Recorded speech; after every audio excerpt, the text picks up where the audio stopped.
Salut tout le monde, très urgent et très chaud entre la Mauritanie et le Mali. Tension diplomatique en téléchargement entre la Mauritanie et le Mali. Voilà ce qui vient de se passer. Le Mali a fait un communiqué. Dans ce communiqué, le Mali dit que 2 militaires maliens s'échappent aux mains des terreaux dans un camp de réfugiés mauritaniens. C'est-à-dire que l'armée malienne a fait une exfiltration pour aller sauver 2 militaires maliens. La Mauritanie a rejeté les accusations. La Mauritanie a fait un communiqué pour accuser les autorités maliennes de menteuses. Donc je vous laisse écouter les deux versions. Et après nous allons tirer la conclusion. Écoutez ce que le Mali a dit. Sécuritaire à présent, les forces armées maliennes poursuivent leur engagement dans la lutte contre le terrorisme. Lors d'opérations récentes, plusieurs positions de groupes armés terroristes ont été ciblées, permettant également la libération d'otages retenus par ces groupes. Et oui, bonne nouvelle, le préfet de Djouila et 2 autres militaires sont désormais libres. Reportage de Abdoulaye Sakou. Voilà. L'état-major général des armées informe l'opinion nationale que dans la nuit du 13 au 14 mars 2026, 2 otages FAMA entre les mains des groupes armés terroristes ont réussi à s'exfiltrer d'un camp de réfugiés en Mauritanie avant de regagner le territoire national. Cette évasion a été rendue possible grâce aux opérations menées par les FAMA le long de la ligne frontalière Mali-Mauritanie et dans la forêt du Ouagadou. Après leur accueil à Goundam, les 2 militaires ont été mis à la disposition de la prévôté conformément aux procédures en vigueur. Il s'agit du premier cavalier Mohamed Ouangabara du 633e escadron de reconnaissance, premier cavalier Mohamed Eld Maouloud Diallo du 635e régiment blindé. Ces 2 militaires des forces armées maliennes avaient été enlevés le 9 octobre 2025 sur le fleuve Niger pendant qu'ils étaient en permission. Par ailleurs, M. Aladji Banya, préfet de Djouila, enlevé le 14 février 2026 vers Khalifa Bougou entre Fana et Djouila, a pu échapper à ses ravisseurs dans la zone de Massina le 13 mars 2026. Il est arrivé à Télenkou sain et sauf où il est pris en charge par les FAMA. Le chef d'état-major général des armées rassure les populations que les forces armées maliennes poursuivent les opérations avec diligence et professionnalisme en vue de libérer tous les prisonniers. Vous avez tous entendu? Vous avez tous entendu? Envie de libérer tous les prisonniers. Voilà ce que la Mauritanie a dit. Vous avez entendu la version malienne? Voilà. Ils ont dit qu'ils ont exfiltré. Ils ont tout dit. Je n'ai pas l'appel que je répète. Maintenant, je vais lire ce que la Mauritanie a écrit ici. Vous allez comprendre. Les temps montent entre Nouakchott et Bamako. La tension diplomatique s'intensifie au Sahel. La Mauritanie rejette avec force les récentes affirmations de l'armée malienne concernant l'évasion des soldats qui auraient été détenus dans un camp de réfugiés sur son sol. Ce qu'il faut retenir, l'accusation du Mali, l'état-major général des armées affirme que 2 soldats capturés en 2025 se sont évadés d'un camp de réfugiés en Mauritanie dans la nuit du 13 au 14 mars. La réponse sanglante de Nouakchott, le gouvernement mauritanien dénonce des propos infondés et offensants. Il rappelle que le camp de Mbara de Mauritanie est sous supervision internationale, HCR, et n'est en aucun cas une zone de détention pour les terreaux.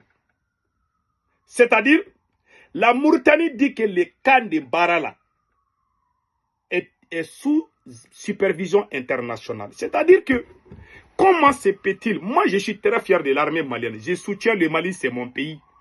Mais quand il faut mentir, il faut savoir mentir. Si le Mali avait dit qu'ils ont pu enlever certains terreaux sur le territoire mauritanien dans quelque part, c'est possible.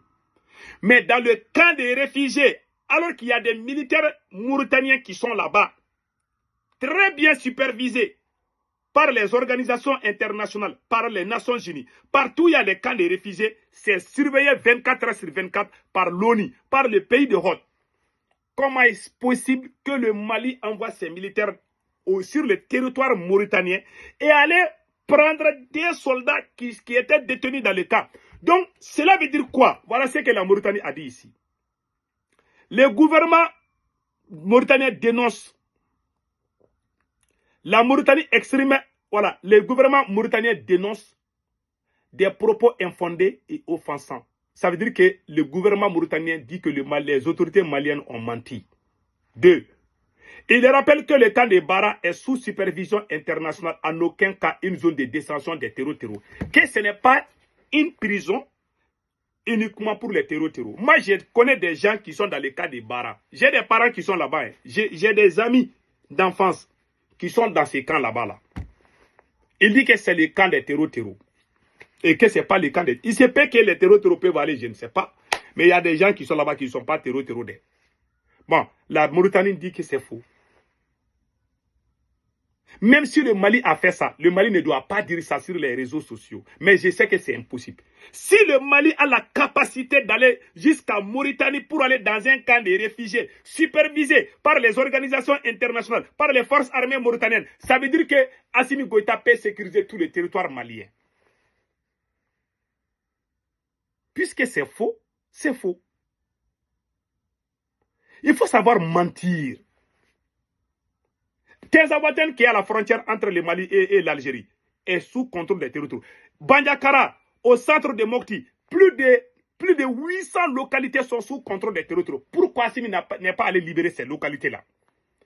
Il y a plusieurs soldats maliens qui sont détenus sur le territoire malien. Ils sont incapables d'aller chercher ces soldats là-bas. C'est en Mauritanie, à cause de 2 soldats seulement, vous êtes allé en Mauritanie pour violer, comme on appelle la souveraineté d'un pays. Et puis vous êtes fiers d'annoncer. C'est comme si rien ne s'est passé. Alors on est allé violer. Hein. Si c'était le Burkina Faso, le Mali a des accords avec les Burkina parce qu'on est dans l'AES. Les soldats maliens peuvent aller au Burkina, aller frapper les terreaux et revenir, c'est possible. Mais le Mali, les soldats maliens ne peuvent pas aller en Mauritanie se promener, c'est comme s'ils sont chez eux. Ça, c'est une violation. Ça, mais la Mauritanie même dit que ce n'est même pas vrai. La Mauritanie n'est pas dit que le Mali a violé son espace aérien ou bien sa frontière. La Mauritanie dit que c'est même faux. Parce que l'armée malienne a l'habitude de violer l'espace. La Mauritanie a dit attention. Ça s'est passé. Donc cette fois-ci-là, la Mauritanie dit que ce n'est même pas vrai. Que c'est faux. Ils sont habitués à mentir. C'est-à-dire que le mensonge d'Assimi Goïta a traversé la frontière du Mali jusqu'à aller en Mauritanie. Je ne défends pas la Mauritanie, mais quand il ment, un leader doit dire la vérité. Parce qu'ils savent qu'ils ont des problèmes. Ils ont des problèmes à l'intérieur du pays. Donc pour nous divertir, ils vont aller dire qu'ils ont fait ça pour que les gens applaudissent. Qui va vous applaudir? Parce que vous êtes des menteurs. Ça là même, c'est pas vrai. C'est faux. Donc maintenant, l'indignation diplomatique, la Mauritanie exprime sa stupéfaction et demande plus de rigueur dans la communication officielle de Bamako pour éviter toute escalade sécuritaire. La Mauritanie vous dit arrêtez de mentir parce que vous dites là. Non seulement c'est choquant, c'est comme si quelqu'un dit que je suis allé chez lui le frapper là-bas, alors que toi tu ne l'as même pas vu à la porte. Donc il faut arrêter de mentir. La stratégie est très simple. C'est juste pour la distraction. Le Mali n'est pas allé à la frontière mauritanienne. Hein. Et puis, je sais, le préfet de Djoïla a été libéré. Assimi Goïta a fait des essences prisonniers avec des terreaux. Pour cacher ça aux Maliens, il va dire qu'ils sont allés jusqu'en Mauritanie aller sauver les gens là-bas. Ou bien les soldats mauritaniens sont en train de dormir. Ou bien ils sont drogués.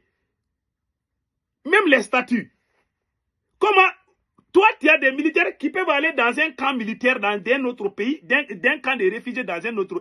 Les camps de réfugiés là, c'est tellement sécurisé. Il y a des militaires là-bas. Toi,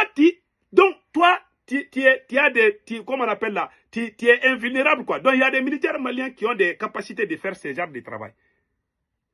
Donc vous êtes plus fort que Donald Trump maintenant, qui est allé prendre Maduro. Ces gens-là sont des menteurs, il ne faut pas les croire. En bon entendeur, salut.